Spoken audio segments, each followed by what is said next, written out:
My son can't even pay his own bills. He's always been a useless dreamer. My mom mocked me while testifying in court.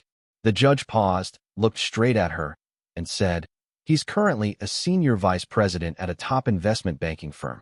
The entire room fell silent as my mom's face went pale. I, 34 am, never thought I'd see my mother testify against me in court. But there she was, sitting in the witness box with that same condescending expression she'd worn my entire childhood, ready to destroy whatever remained of our relationship. The courtroom was smaller than I'd imagined, with wooden benches that creaked and fluorescent lights that hummed. I sat beside my attorney, a sharp woman who'd handled dozens of family law cases, while my mother prepared to answer questions about my character. The irony wasn't lost on me that the woman who'd spent 3 decades telling me I'd amount to nothing was now being asked to evaluate my capability as a person. My ex-wife's lawyer, a middle-aged man with silver hair and an expensive suit, stood up and approached my mother with practiced ease. He asked her to describe my work ethic and financial responsibility during my marriage. I watched my mother's face light up, the way it always did when she had an audience for her criticisms. She launched into a familiar monologue about how I'd always been a dreamer, how I'd wasted my 20s chasing impossible goals instead of settling into a sensible career. She told the court I couldn't even pay my own bills, that I'd always been useless with money, that my ex-wife had been the responsible one holding everything together. Her voice carried across the courtroom with absolute certainty, each word designed to paint me as an incompetent failure. The judge, a woman in her late 50s with gray hair pulled back severely, had been taking notes. She stopped writing and looked up at my mother with an expression I couldn't quite read. The judge's voice cut through my mother's testimony. She said my mother seemed to have outdated information, then stated flatly that I was currently a senior vice president at one of the top investment banking firms in the country. She mentioned my salary range, which was part of the court documents, and asked my mother if she was aware of these facts. The silence that followed was absolute. My mother's mouth hung open slightly, her face draining of color. I watched her eyes dart around the courtroom, looking for an escape from the reality that had just crashed down on her. The judge asked again if she'd been aware of my current position and financial status.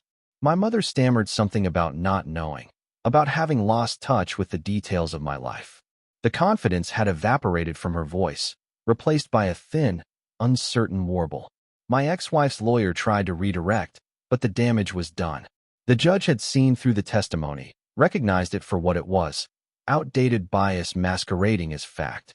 What my mother didn't know, what she'd never bothered to learn, was that I'd spent the last 8 years building exactly the kind of success she'd always told me was impossible. The story really started a decade ago, when I was 24 and completely lost.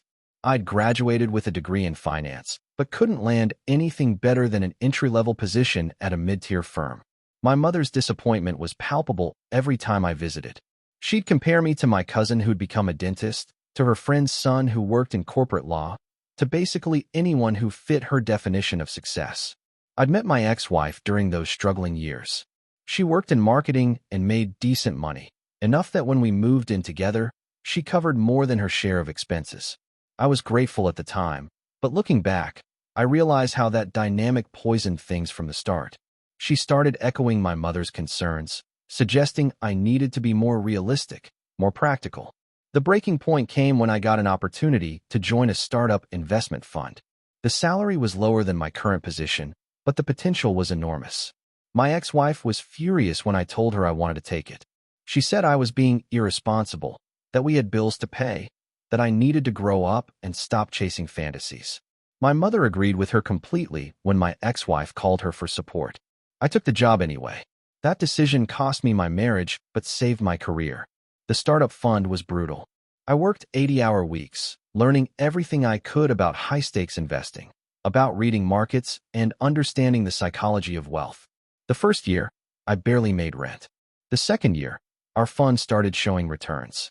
By the third year, we'd tripled our initial investments, and I was promoted to associate director. My ex-wife filed for divorce around that time. She'd found someone more stable, someone with a government job and predictable hours. I was too exhausted to fight it. We had no kids, few assets worth splitting. I signed the papers and moved into a tiny apartment closer to work. My mother called once during the divorce proceedings. She told me this was what happened when I refused to listen to reason, that I'd driven away a good woman with my selfishness. I listened to her talk for about 5 minutes before I told her I needed to go. I didn't call her back for 2 years. During those years, I became someone different. The fund I worked for got acquired by a major investment banking firm, and I was offered a position in their mergers and acquisitions division. I took it and spent the next 3 years proving I belonged there. I learned to navigate corporate politics, to present to boards, to close deals worth hundreds of millions of dollars. By the time I turned 32, I'd been promoted to vice president. 6 months after that, I made senior vice president. My salary had gone from barely sustainable to borderline obscene. I bought a condo in a nice part of the city, drove a car that didn't sound like it was dying, wore suits that actually fit. I didn't tell my mother any of this. We had minimal contact, just obligatory texts on holidays. She had no idea what my life looked like. Then, out of nowhere, my ex-wife sued me. She claimed I'd hidden assets during our divorce, that I owed her a portion of my current wealth since my career success was built on investments I'd made while we were married. It was absurd. We'd divorced years ago, and everything I'd earned had come from work I'd done after she'd left. But her lawyer was aggressive, and apparently she'd convinced herself she deserved a piece of my success. What shocked me was when my ex-wife's legal team called my mother as a character witness. They wanted someone who could testify about my financial irresponsibility, my poor judgment, my history of unstable employment. My mother had apparently agreed without hesitation. After the judge's correction in court, the hearing continued, but the energy had completely shifted. My ex-wife's lawyer tried to salvage the testimony, asking my mother about my character in other ways, but she'd been thoroughly rattled. Her answers became vague and defensive. She kept glancing at me, her face still pale, as if seeing me for the first time. When it was my attorney's turn to cross-examine, she was merciless. She asked my mother when she'd last had a substantive conversation with me about my career. My mother admitted it had been years. She asked if my mother had any evidence of current financial irresponsibility. My mother said she didn't. She asked if my mother was aware that I'd paid off both of my parents' mortgages 18 months ago as a gift. That last question made my mother's eyes go wide. My attorney produced the bank records. I'd sent the money through a lawyer with instructions not to reveal the source, wanting to help my parents without dealing with my mother's judgment. My father had apparently kept it secret. The judge asked my mother if she'd like to revise any of her earlier testimony. My mother sat there, looking smaller than I'd ever seen her, and said quietly that perhaps she'd been mistaken about some things. The case fell apart after that. Without credible character testimony, my ex-wife's lawyer couldn't prove I'd deliberately hidden anything during our divorce. The judge dismissed most of her claims, ruling that my post-divorce earnings were not marital property. The whole lawsuit had been a desperate money grab, and it had failed spectacularly. Update 1. The courthouse emptied out slowly after the judge dismissed us for the day. I gathered my papers while my attorney spoke with the clerk about scheduling. I wasn't planning to acknowledge my mother, but she approached me before I could leave. She asked if we could talk. Her voice was different from how it had sounded in the witness box, quieter, uncertain. I told her I had a meeting to get to, which was a lie, but I wasn't ready for whatever conversation she wanted to have. She tried anyway. She said she hadn't known about my job, about my success, about the mortgages. She said she'd thought she was helping, that my ex-wife had told her I was hiding money and living beyond my means. She said she'd been worried about me. I asked her when exactly she'd started worrying, since she'd spent most of my adult life telling me I was worthless. The words came out harsher than I'd intended, but I was too angry to care. She flinched like I'd hit her. She started to cry, standing there in the courthouse hallway with people walking past us. She said she'd only wanted me to be stable, to be secure, that she'd seen me struggle so much in my 20s and it had scared her. She said she'd pushed me towards safe choices because she didn't want to watch me fail. I told her that her version of safety would have kept me trapped in mediocrity forever. I told her that every major success in my life had come from ignoring her advice, from taking risks she'd told me were stupid. I told her that testifying against me in court had been the final evidence that she'd never actually believed in me. She asked me what she could do to fix this. I looked at her, this woman who'd shaped so much of my self-doubt, who'd consistently chosen to see the worst version of me, and I realized I didn't have an answer. I told her I needed time to think and walked away. My father called me that evening. He'd heard about what happened in court. My mother had called him crying. He apologized for not telling me she'd agreed to testify, said he'd tried to talk her out of it, but she'd been convinced it was the right thing to do. He thanked me for the mortgages, said he'd wanted to tell me how much it meant, but my mother had insisted on privacy. He asked if I'd consider having dinner with both of them. I told him I'd think about it, but made no promises. Update 2.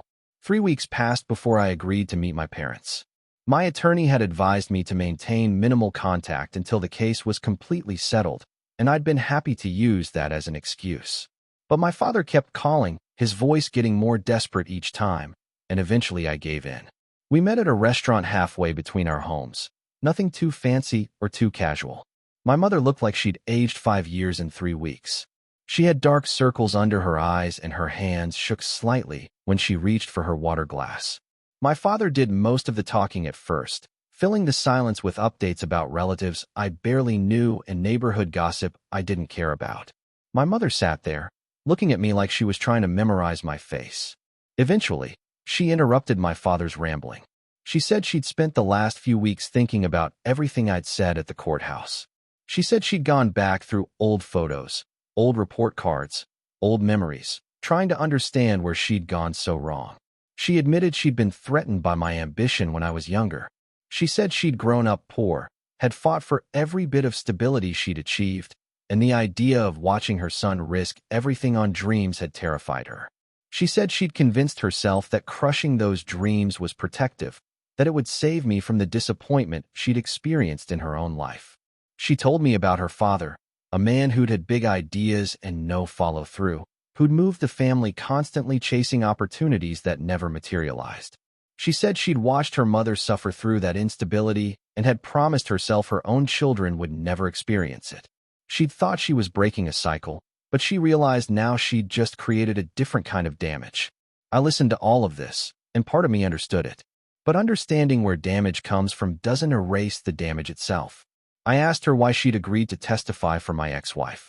She said my ex-wife had called her months ago, had told her I was being audited, that there were concerns about money laundering, that she was trying to protect us both by establishing my financial history. My mother had believed her, had thought she was helping prevent legal trouble. It was such an obvious manipulation that I couldn't believe my mother had fallen for it. But then again, she'd spent decades believing the worst of me. So why would she question accusations that confirmed her existing bias? I told her I appreciated the explanation, but that I didn't know if I could move past this. I told her that trust, once broken this completely, doesn't just repair itself because someone finally apologizes. My father jumped in, asking me not to close the door completely. He reminded me they were getting older, that life was short, that family was important. All the standard arguments people make when they want forgiveness they haven't earned. I told them I needed more time. My mother nodded, tears running down her face, and said she understood. She said she'd wait as long as it took. Update 3. The final hearing happened 2 months later. My ex-wife's case had been reduced to a few minor financial disputes, nothing like the massive settlement she'd originally demanded. The judge ruled in my favor on every remaining point. My ex-wife looked devastated. She'd spent a fortune on legal fees chasing money she'd never had a right to, and now she was walking away with nothing. Part of me felt vindicated. A larger part just felt exhausted. My mother wasn't in the courtroom this time. I'd asked her not to come, and she'd respected that boundary. Small progress, I supposed. After the ruling, my ex-wife's lawyer approached mine in the hallway. He said his client wanted to apologize, to explain. My attorney asked if I wanted to hear it. I said no. I drove back to my office and dove into work. There was a merger deadline approaching, and I had presentations to prepare. It felt good to focus on something I could control, something that followed logical rules and rewarded competence. But my mother's words from the restaurant kept echoing in my head. The part about breaking cycles and creating new damage instead. I'd spent so many years proving her wrong, building a life that contradicted everything she'd said I couldn't do. But somewhere in that process, I'd stopped examining why her approval mattered so much. Why I'd needed to become successful enough that even she couldn't deny it. The truth was, I'd let her define success for me, even in rejection. I'd climbed the corporate ladder partly because it was the one mountain she'd told me I couldn't scale. And now that I'd reached the summit, now that she'd been forced to acknowledge it in the worst possible context, I felt hollow instead of triumphant. I started therapy a month after the case closed. My therapist, a calm woman with an office full of plants, helped me understand that revenge is a terrible foundation for achievement. She said that building a life to prove someone wrong means letting that person control your choices just as much as if you'd followed their advice. I realized I didn't actually know if I liked investment banking. I was good at it, extraordinarily good, but I'd never stopped to ask if it fulfilled me. I'd been too busy being successful to wonder if I was happy. I started making changes slowly. I cut back my hours where I could, started saying no to projects that were just ego-driven. I picked up hobbies I'd abandoned in my 20s, photography, hiking, reading fiction instead of market analyses. I also started having coffee with my father every other week. Just the two of us. No my mother, no heavy conversations. We talked about sports and current events and his garden. It was surprisingly pleasant. My mother and I communicated through occasional texts. She'd send me articles she thought I'd find interesting, always careful not to add advice or commentary. Just sharing, with no agenda. I appreciated the restraint, even if it felt strange. 6 months after the trial, my company offered me a promotion to managing director. It was the position I'd been working toward for years, the next major step up the ladder. The salary increase was substantial, the prestige significant. I thought about it for a week, then turned it down. My boss was shocked. He asked what it would take to change my mind. I told him nothing, that I was grateful for the opportunity, but that I needed to make a different choice. I gave notice a month later. I'd been contacted by a smaller firm that focused on ethical investing, companies that balance profit with social responsibility. The pay was less, but the work felt meaningful in a way that pure profit maximization never had. My mother called when she heard I'd left my job. Her voice was careful, measured, clearly trying not to fall into old patterns. She asked if I was okay, if I needed anything. I told her I was happy, genuinely happy, for the first time in years. She was quiet for a moment, then said she was proud of me, not for the titles or the salary, but for having the courage to choose what I actually wanted instead of what looked impressive from the outside. It was the first time I could remember her saying she was proud of me without it feeling like criticism in disguise. I thanked her. We talked for a few more minutes about nothing important, then said goodbye. It wasn't reconciliation, not yet, but it was something. Maybe the beginning of something honest. I don't know if I'll ever fully forgive my mother for the years of doubt she planted in my head, for testifying against me in court, for choosing my ex-wife's manipulation over faith in her own son. But I'm learning that forgiveness might be less about absolving someone else and more about releasing yourself from the need for revenge.